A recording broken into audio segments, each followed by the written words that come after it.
فرض ہے, اور یہ مردوں پر بھی فرض ہے, یہ عورتوں پر بھی فرض ہے, اور یہ ہر ایک انسان پر, ہر ایک مسلمان پر فرض ہے. اب اس میں درجہ بندی ہے. علم کے دو طبقے یا دو حصے کیے گئے ہیں. ایک علم فرض عین ہے اور دوسرا علم فرض کفایہ ہے. فرض عین وہ علم ہوتا ہے جس کا سیکھنا ہر مسلمان کے لیے یا ہر انسان کے لیے میں کہوں گا وہ لازم ہوتا ہے. اور دوسرا حصہ وہ ہوتا ہے جو طلباء علم کے لیے ہوتا ہے یا اہل علم کے لیے ہوتا ہے, تو وہ جائیں اور اس میں اسپیشلسٹ بن کے آئیں, اور اسی لیے وہ پروفیشنل کورسز ہوتے ہیں, ڈگریاں ہوتی ہیں. تو وہ فرض کفایہ ہے, وہ سب کے لیے لازم نہیں ہے کہ سب لوگ جا کے اداروں میں ڈگریاں حاصل کریں علم دین میں, وہ ہر ایک کے لیے لازم نہیں ہوتا ہے. لیکن ہر ایک انسان کے لیے لازم کیا ہے یہ بات سمجھنا ضروری ہے. سب سے پہلے جو بات ہر مسلمان کے لیے سیکھنا ضروری ہے وہ ہے عقائد, ایمانیات جن کا ہم کہتے ہیں. ہم نے کس چیز پر ایمان لانا ہے اور کیسے ایمان لانا ہے اور اس کے تقاضے کیا ہے, یہ باتیں جاننا ہر ایک مسلمان کے لیے ضروری ہے.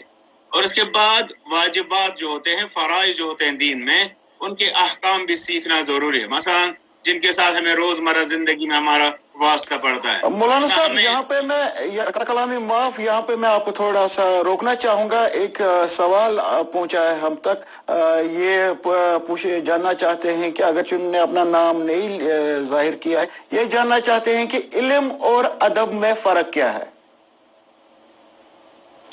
سب سے پہلے میں ان کا شکریہ کروں گا کہ انہوں نے ہمارے ٹاپک سے ہی ریلیٹڈ سوال کیا. جی بالکل جی. اور یہ میں سارے سامعین کرام سے گزارش کروں گا کہ اگر وہ کچھ پوچھنا چاہیں تو وہ ٹاپک کے ریلیٹڈ ہی وہ کوسچن آگے بھیجیں, اور وہ ہے علم دین کی اہمیت. اب علم اور ادب کا باہمی بہت تعلق ہے, اس میں کوئی شک نہیں. اور اسی لیے ہمارے اسلاف فرماتے تھے کہ جب ہم اپنے اساتذہ سے علم لیتے تھے تو علم سے پہلے ہم ان سے ان کا ادب سیکھتے تھے. تو ادب جو ہے یہ علم, ایک تو ہم کہہ سکتے ہیں کہ ایک علم کا اظہار ہے, اس میں کوئی شک نہیں, اور دوسرا ہم یہ کہہ سکتے ہیں کہ یہ ایک شق اور جز ہے یا ایک پارٹ ہے علم دین کا. اور یہ ادب جو ہے ایک کنڈیشن بھی ہے ایک طالب علم کے لیے کہ اس کا با ادب ہونا جو ہے علم دین کے حاصل کے حصول کے لیے, حتیٰ کہ دنیاوی علوم کے حصول کے لیے بھی طالب علم کے پاس ادب کا ہونا جو ہے وہ لازمی ہے. اور حتیٰ کہ اساتذہ کرام جو مربیین ہمارے ہوتے ہیں جو ہمیں سکھاتے ہیں, ان کے لیے بھی اپنے طریقے پر ایک ادب کا جو علماء نے کہا ہے کہ مطلب ایک استاد کے پاس کیسے ادب ہونا چاہیے, تو اس کے لیے بھی لازم ہے کہ وہ بھی با ادب ہو. اس لیے کہ ہمارے اسلاف, جیسا کہ میں نے پہلے عرض کیا, وہ فرماتے تھے کہ ہم اپنے اساتذہ سے ان کے علم سے پہلے ان کا ادب سیکھتے تھے, وہ کیسے با ادب تھے. تو یہ اگر ہم اس زمانے میں دیکھیں, یہ ایک نہایت ہی عام کا اور نایاب بات اب ہو گئی ہے کہ ہمارے پاس بہت سارا علم ہے یا ہمارے سماج میں علم بہت حد تک پایا جاتا ہے لیکن ادب کی بہت کمی ہے. تو میں یہی کہوں گا کہ ادب جو ہے علم کے حصول کے لیے بھی ایک لازمی چیز ہے, اور ادب جو ہے وہ علم دین کا ایک بہت بڑا جز بھی ہے. اور ادب یہی ہے, ادب کے لیے مطلب اس کی اہمیت کے لیے یہ کہنا ضروری ہے کہ وہ سیکھنے والے کے لیے بھی اور سکھانے والے کے لیے بھی نہایت ہی لازمی چیز ہے. جی شکریہ مولانا صاحب. مطلب ایک اور اسی ریلیٹڈ جو ہمارا یہ آج کا ٹاپک ہے اس کے ریلیٹڈ ایک دلچسپ سوال پہنچا ہے مجھ تک. یہ پوچھنا چاہتے ہیں کہ اکثر دیکھا جاتا ہے کہ اگر مسجد میں لوگ نماز ادا کرنے جاتے ہیں یا اگر کسی کی میت لے جائی جا رہی ہوتی ہے قبرستان کی اور, تو دیکھا جاتا ہے کہ لوگ اس میں اکثر دیکھا گیا ہے کہ وہ باتیں کرتے ہیں یا ہنستے رہتے ہیں ایک دوسرے کے ساتھ میں. کیا یہ لا علمی ہے یا بے ادبی ہے؟ دیکھیے یہ دونوں ہو سکتی ہیں اور اس کے علاوہ بھی اس کی وجوہات ہو سکتی ہیں. جیسا انہوں نے فرمایا, یہ بھی سوال جو ہے نہایت اہمیت کا عامل ہے. تو یہ دونوں ہو سکتے ہیں. کبھی یہ بھی ہو سکتا ہے کہ ایک انسان کے پاس علم نہیں اور اس وجہ سے وہ اسے معلوم نہیں کہ مسجد میں کیسے بات کرنی ہے, کون سی بات کرنی ہے کون سی نہیں, اور اگر کرنی ہے تو وہ کس حد تک ہم کر سکتے ہیں. یہاں پر میں عمر رضی اللہ تعالیٰ عنہ کا وہ واقعہ یاد دلاؤں کہ انہوں نے مسجد نبوی میں کچھ لوگوں کو آواز بلند کرتے ہوئے سنا تو فرمایا کہ من این انتم, آپ دونوں کہاں سے ہو؟ تو انہوں نے کہا نحن من الطائف, ہم طائف سے ہیں.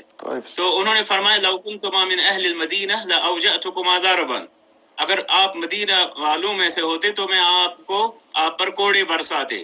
اس لیے کہ فرمایا ترفعان اصواتکما فی مسجد رسول اللہ صلی اللہ علیہ وسلم، کیا آپ اللہ کے رسول صلی اللہ علیہ وسلم کی مسجد میں آواز بلند کر دے ہو؟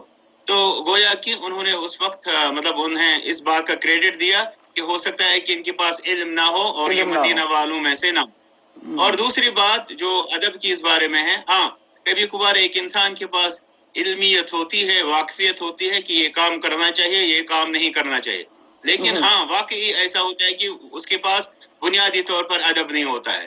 اس لیے کہ ہم نے پہلے ہی بات عرض کی کہ علم کچھ اور چیز ہے اور ادب کچھ اور چیز ہے. کبھی کبھار ایک انسان میں یہ دونوں چیزیں جمع ہو جاتی ہیں تو وہ واقعی لائق مبارکباد ہوتا ہے. تو یہ کبھی ہو سکتا ہے کہ انسان کے پاس علم ہو لیکن ادب نہ ہو، تو تب جا کے یہ بھی ایک وجہ ہو سکتی ہے ایسے حرکات کے لیے. جی تو مولانا صاحب غرض یہ کہ یہ اس میں یا تو علم کی بھی کمی ہو سکتی ہے یا پھر علم ہو کے ادب کی بھی کمی ہو سکتی ہے. تو آپ اپنا جو ہمارا ٹاپک ہے اس پہ کنٹینیو کیجئے پلیز. جی میں عرض کر رہا تھا کہ ایک انسان کے لیے کن باتوں کا جاننا لازمی ہے. اس زمانے میں یہ بھی ہوا ہے کہ بعض لوگ علم دین کے حصول کے لیے کچھ کوششیں کرتے ہیں، کچھ تو کوشش ہی نہیں کرتے اور یہ سمجھتے ہی نہیں کہ ہم پر یہ ایک فریضہ ہے کہ ہم سیکھیں. اور میں نے جیسا پہلے عرض کیا کہ ہر ایک مسلمان پر علم کا حصول جو ہے وہ اسلام نے فرض قرار دیا ہے. اور جب ہم علم کی بات کرتے ہیں تو اس میں سیر فہرست علم دین ہے، اور ایک عام انسان کے لیے جو باتیں سیکھنا ضروری ہیں ان میں سے سب سے اول یہ ہے کہ اس کا عقیدہ کیا ہوگا. جیسا کہ وہ ارکان ایمان میں ہم کہتے ہیں کہ آمنت باللہ و ملائکتہ و کتبہ و رسلہ والیوم الآخر والقدر خیرہ و شرہ. تو یہ کئی احادیث میں آیا ہے اور کئی آیات میں بھی ان کا تذکرہ ہے، جن کو ہم پلرز آف فیتھ کہتے ہیں، یعنی ایمان کے ارکان. تو ایک مسلمان کو سب سے پہلے یہ 6 چیزیں جاننی چاہیے، اس لیے کہ جب ایمان سے ہوگا تب جا کے وہ دوسرے اعمال جو ہے وہ صحیح طریقے پر انجام دے سکتا ہے. تو اس میں سب سے پہلے ایمان باللہ یعنی اللہ پر ایمان، اور ایمان بالملائکہ یعنی فرشتوں پر ایمان، اور ایمان بالکتب السماویہ یعنی اللہ تعالیٰ کی نازل کردہ کتابوں پر ایمان، اور ایمان بالقدر، اور ایمان بالرسل یعنی پیغمبروں پر ایمان، ایمان بالقدر یعنی تقدیر کے خیر و شر پر ایمان کہ وہ اللہ کی طرف سے ہے، اور ایمان بالیوم الآخر یعنی آخرت پر ایمان. پھر اس کے کچھ تفاصیل ہوتی ہیں. تو اہل علم سے ہمیں یہ چیزیں، یہ بیسکس ہیں اور یہ بنیادی باتیں جو ہیں یہ ہمیں سیکھنی چاہیے.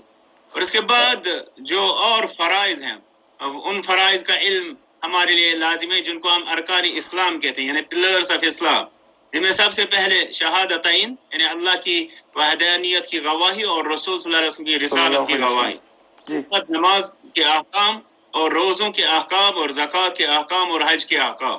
یہ بنیادی عبادات ہیں، بنیادی فرائض ہیں، ان کے بارے میں ہمیں جانکاری حاصل کرنی چاہیے. مولانا صاحب یہاں پہ قطع کلامی کے لیے پھر سے میں معافی چاہتا ہوں، معذرت چاہتا ہوں آپ سے. ایک اور سوال پہنچا ہے ہم تک، یہ جاننا چاہتے ہیں کہ کیا علم حاصل کرنے کے لیے کلام پاک اور جو سیرت نبی صلی اللہ علیہ وسلم اگر اس پہ انسان دھیان دے، اسے پڑھے سمجھے، کیا وہ کافی ہے؟ دیکھیے جیسا کہ انہوں نے سوال کیا، اور یہ سوال بھی نہایت اہم ہے اور ریلیونٹ ہے، ہمارے ٹاپک کے ریلیٹڈ ہے، اور وہ یہ ہے کہ کیا ایک انسان کے لیے کافی ہے کہ اللہ کا کلام پڑھے اور پھر رسول صلی اللہ علیہ وسلم کی سیرت پڑھے؟ میں کہوں گا اگر مجھے مختصر اس کا جواب مجھ سے طلب کیا جائے تو میں کہوں گا یہ نہیں. اس لیے کہ میں نہیں سمجھتا کہ ایک عام انسان جا کے اس نے قرآن پڑھا، اور سب سے پہلے وہ اصل قرآن جو ہے وہ عربی میں ہے جیسا کہ ہم جانتے ہیں. اب جب وہ قرآن پڑھے گا تو ظاہر سی بات ہے کہ وہ جب نان عرب ہوگا تو وہ نہیں سمجھے گا. ایک بات یہ. اب اگر وہ عربی زبان جانتا بھی ہے تو وہ قرآن کا بہت سارا حصہ سمجھ پائے گا، اس میں کوئی شک نہیں، لیکن بہت ساری چیزیں ایسی ہیں جو اسے اہل علم کی یا اہل تفسیر کی رہنمائی کے بغیر اس کی سمجھ میں نہیں آئیں گی. پھر دوسری بات یہ ہے کہ ایسا ہی معاملہ احادیث کے بارے میں. اب جو ترجمے کی بات چلے گی، قرآن اگر اس کے پاس ہے اور اس کی زبان میں اس کا ترجمہ ہے، مثلا اردو میں ہے یا کشمیری میں، یا ترجمے میں بھی وہی مسئلہ ہوگا. وہ کچھ باتیں سمجھ پائے گا، مثلا قل هو اللہ احد کہہ دیجئے کہ وہ اللہ ایک ہے، یہ سمجھ پائے گا. لیکن وہاں پہ لکھا ہوگا اقیم الصلاۃ، نماز قائم کیجئے، اس کو یہ معلوم نہیں ہوگا کہ یہ نماز جو ہے یہ پہلے ہے کیا، اور پھر یہ نماز قائم کیسے کی جائے گی. اس کے لیے اس کو رہنمائی کی ضرورت ہوگی. ایسا ہی معاملہ پھر رسول صلی اللہ علیہ وسلم کے احادیث مبارکہ کے بارے میں. لوگ عام طور پر کہتے ہیں سیرت، اس میں کوئی شک نہیں کہ سیرت ایک مطلب ایک اہم ٹاپک ہے، اور سیرت ہمیں مطلب اولین ترجیحات میں ہماری ہونی چاہیے کہ ہم سیرت پڑھیں، اور آتھنٹک سیرت پڑھیں، مستند سیرت پڑھیں جو ثابت ہو، جو ریسرچ کے اصولوں پر پرکھی گئی ہو. سیرت کے نام پر بہت سارا کچھ لکھا گیا، اور کچھ ایسی کتابیں لکھی گئی سیرت کے نام پر جو حکایتیں زیادہ لگ رہی ہیں، اور علم جو ریسرچ ہے، جو نالج ہے، وہ اس میں کم لگ رہی ہے. تو اس بات کا ہمیں خیال رکھنا ہوگا سب سے پہلے کہ سیرت کیا ہوتی ہے. اور پھر دوسری بات یہ ہے کہ سیرت کا لفظ استعمال کرنا شرعی مصادر کے بارے میں، یعنی سورسز کے بارے میں، یہ اس سے بہتر یہ ہے کہ ہم حدیث کی بات کریں، ہم رسول صلی اللہ علیہ وسلم کی فرمودات کی بات کریں، ان کی سنن مطہرہ کی بات کریں، یہ زیادہ بہتر رہے گا. اب جب سنتوں کی بات ہوگی یا احادیث کی بات ہوگی جو رسول صلی اللہ علیہ وسلم سے منسوب ہیں، تو وہاں پر بہت سارے مطلب علوم کی ضرورت ہے، اور بہت ساری گائیڈنس کی ضرورت ہے. سب سے پہلے یہ دیکھنا ہوتا ہے کہ کیا یہ واقعی مطلب ریسرچ کے اصولوں کے مطابق رسول صلی اللہ علیہ وسلم سے ثابت یہ بات ہے کہ نہیں. یہ عام انسان ایسا نہیں کر سکتا. تو اس کے لیے بھی لازمی ہے کہ وہ رہنمائی لے اہل علم سے، جو اسپیشلسٹ ہوتے ہیں اس کے، اور جو مطلب وہ اسے سمجھائیں گے کہ یہ بات ان آپ صلی اللہ علیہ وسلم سے ثابت ہے کہ نہیں. پھر اس کے بعد ایک فقہ الحدیث ہوتی ہے، یعنی ان احادیث کو کیسے سمجھا جائے، ان سے کیا مسائل لیے جا سکتے ہیں. میں جانتا ہوں کہ بہت ساری احادیث ایسی ہیں جو ایک عام انسان جب سنے گا تو وہ اس کی سمجھ میں آئیں گی، اس میں کوئی شک نہیں. لیکن بہت ساری احادیث ایسی ہوتی ہیں جن کے سمجھنے کے لیے ہمیں اہل علم کی جو ہے وہ رہنمائی بہت لازم ہے. ضروری لازمی ہے. جی تو مولانا صاحب ایک اور دلچسپ سوال ہم تک پہنچا ہے کہ جو کہ ہم اکثر سنتے آئے ہیں. تو یہ ان کا نام سہیل احمد نے یہ سوال ہم تک پہنچایا ہے کہ یہ جاننا چاہتے ہیں کہ اکثر یہ سنا جاتا ہے کہ رسول اللہ صلی اللہ علیہ وسلم نے فرمایا ہے کہ اگر علم حاصل کرنے کے لیے چین بھی جانا پڑے تو جانا چاہیے. یہ جاننا چاہیے کہ یہ حدیث مبارک کی سند صحیح ہے، اس کی سند کیا ہے، اور اس کے پیچھے فلسفہ کیا ہے. یہ حدیث جو نبی کریم صلی اللہ علیہ وسلم نے فرمایا ہے، اس کے پیچھے فلسفہ کیا ہو سکتا ہے؟ دیکھیے جناب جاوید صاحب، یہ جو حدیث انہوں نے بیان کی، میں علم حدیث کا ایک سٹوڈنٹ رہا ہوں. جی سر. اور جو معلومات میرے پاس ہیں ان کے مطابق یہ حدیث جو عام کی گئی ہے کہ اطلب العلم ولو کان بالصین، یعنی علم حاصل کیجیے اگرچہ چین بھی جانا پڑے، تو اس کو بہت پھیلایا گیا ہے. لیکن جو ریسرچ کے جو اصول ہیں ہمارے پاس، ان پر جب اس حدیث کو پرکھا جاتا ہے تو یہ حدیث صحیح ثابت نہیں ہو رہی. اس لیے دین کے یا اصول حدیث کے مطابق ہمیں اس حدیث کو رسول صلی اللہ علیہ وسلم کی طرف منسوب نہیں کرنا چاہیے. بہت سارے لوگ کہیں کہ ہم نے پہلے کہا، ہم پہلے پڑھ چکے ہیں وغیرہ وغیرہ. لیکن میں یہی کہوں گا کہ رسول صلی اللہ علیہ وسلم سے ثابت حدیث میں آیا ہے کہ من کذب علی متعمدا، جو مجھ پر جان بوجھ کر جھوٹ باندھتا ہو، فلیتبوأ مقعدہ من النار، تو اپنا ٹھکانہ جو ہے وہ جہنم بنا لے. اس کا مطلب یہ ہے کہ ایک انسان کو جان بوجھ کر محمد الرسول اللہ صلی اللہ علیہ وسلم پر جھوٹ نہیں باندھنا چاہیے. ان کی طرف سے کوئی ایسی بات نقل نہیں کرنی چاہیے جو انہوں نے نہ فرمائے ہو. اب اگر کسی شخص کے پاس آج تک یہ مطلب انفارمیشن تھی کہ یہ حدیث ہے اور آپ صلی اللہ علیہ وسلم نے فرمایا، تو اس نے اس انداز سے آگے پہنچایا، تو وہ میں سمجھتا ہوں کہ وہ انشاءاللہ اللہ کے ہاں معاف ہوگا. لیکن جب ہمیں یہ پتہ چلے کہ یہ حدیث ثابت نہیں، اس کے بعد ہمیں اس کو آگے نہیں بڑھانا چاہیے.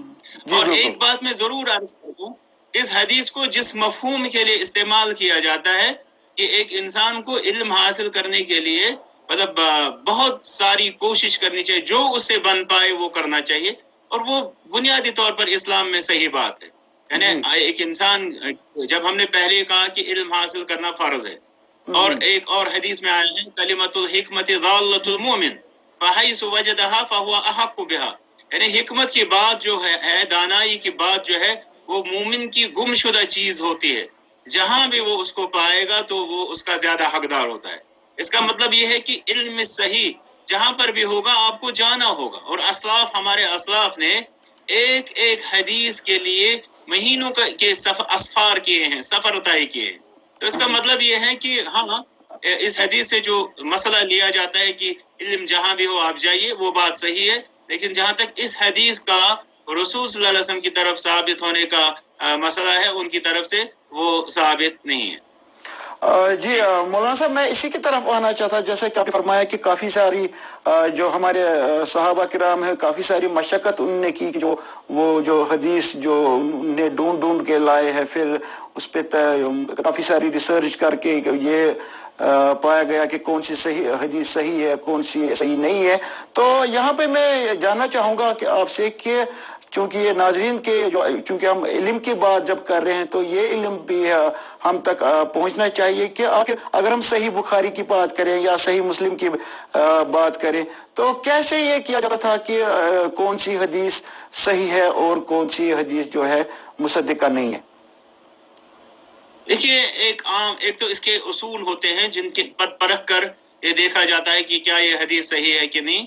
جب کوئی مطلب وہ کنڈیشنز پوری ہوتی ہیں تب جا کے اہل علم جو ہے ایک حدیث کو صحیح قرار دیتے ہیں. جی. اب ایک عام انسان کے لیے کیا طریقہ ہے؟ عام انسان جو ہے وہ اصول، میرے خیال میں کہ اس کو ان اصولوں کا سمجھنا اس کے لیے بہت مشکل ہے. پھر ان اصولوں پر احادیث کو پرکھنا اور بھی زیادہ مشکل ہے. یہ اہل علم اور طلباء علم کا کام ہے. لیکن اب عام انسان کا مسئلہ کیا ہے؟ وہ کئی طرح سے صحیح احادیث کو مطلب دیکھ سکتا ہے. سب سے پہلے یہ ہے کہ وہ ان اہل علم سے پوچھے. اللہ تعالیٰ فرماتے ہیں فَاسْأَلُوا أَهْلَ الذِّكْرِ إِن كُنتُمْ لَا تَعْلَمُونَ. آپ اہل علم سے پوچھا کرو جب آپ کے پاس علم نہ ہو. تو ایک انسان کو اہل علم سے پوچھنا چاہیے. لیکن یہاں پر اسپیشلسٹ کی بات ہوگی. یہاں ہمارے ہاں اکثر طریقہ یہی رہتا ہے قاری نجار بدست گلکار. اصل میں یہ ہے کہ جو آپ کے پاس علماء ہوتے ہیں وہ بھی اسپیشلسٹ ہوتے ہیں. جیسا کہ ہمارے اور علوم میں، میڈیکل سائنس میں ہمارے پاس بہت سارے اسپیشلسٹ، آپ بھی کہتے ہیں یہ مطلب ENT کا اسپیشلسٹ ہے، یہ اس تکلیف کا اسپیشلسٹ ہے، بہت سارے. اور ایسا ہی علمی دین میں بھی، وہاں پر عقیدے کا بھی اسپیشلسٹ ہوتا ہے، تفسیر کا اسپیشلسٹ ہوتا ہے، اور حدیث کا اسپیشلسٹ ہوتا ہے، اور فقہ اسلامی کا اسپیشلسٹ ہوتا ہے. تو وہاں پر ہمیں حدیث کے جو اسٹوڈنٹس اسکالرس رہے ہیں ان سے ہمیں پوچھنا چاہیے. اور پھر ہمیں وہ بکس بھی پڑھنی چاہیے جو ریسرچ بیسڈ ہے. پہلے بکس آیا کرتی تھی ایسے ہی، ان کے نیچے کوئی تحقیق یا ان کے اندر کوئی تحقیق نہیں ہوتی تھی. لیکن الحمدللہ آج ہمارے پاس بہت جو بکس آتی ہیں وہ تحقیق شدہ ہوتی ہے، ریسرچ کر کے ہوتی ہے. تو وہاں پر ایک مطلب کیٹیگرائز کر دیا ہوتا ہے اس اہل علم نے جس نے وہ کتاب لکھی ہوتی ہے کہ یہ حدیث صحیح ہے یا نہیں ہے. ان بکس کو بھی پڑھ کر ہم دیکھ سکتے ہیں کہ یہ حدیث صحیح ہے یا نہیں. لیکن اس کے لیے بھی ضروری ہے کہ یہ کتاب جو ہے کس شخص نے لکھی ہے، کیا وہ علم حدیث کا ماہر ہے یا نہیں. اگر وہ ماہر ہے تو اس کی وہ بک جو ہے وہ لی جائے گی، اور ماہر نہیں ہے تو اس کی جو بک ہے وہ نہیں لی جائے گی. جی. تو غرض یہ کہ کسی بھی چیز کی سند اگر دریافت کرنی ہو تو مولانا صاحب ہم یہ کہیں گے کہ اس کے لیے بھی ہمیں علم حاصل کرنا پڑے گا. جی. تو مولانا صاحب آپ کا بہت بہت شکریہ، چونکہ وقت پروگرام کا جو وقت ہے وہ اختتام پذیر ہوا چاہتا ہے. تو انشاءاللہ تعالی اگلے جمعہ کو ہم آپ کو پھر سے دعوت دیں گے اس پروگرام میں. مجھے لگتا ہے کہ اگلے جمعے بھی ہم اسی موضوع پہ بات کریں گے، چونکہ آج پوری طرح سے بات نہیں ہو پائی. تو فی الحال اپنے پروگرام میں ہمیں اپنا قیمتی وقت دیا، اس کے لیے آپ کا بہت بہت شکریہ. جزاکم اللہ خیر. جی، یہ تھے مولانا ظہور احمد المدنی صاحب جو علم دین کے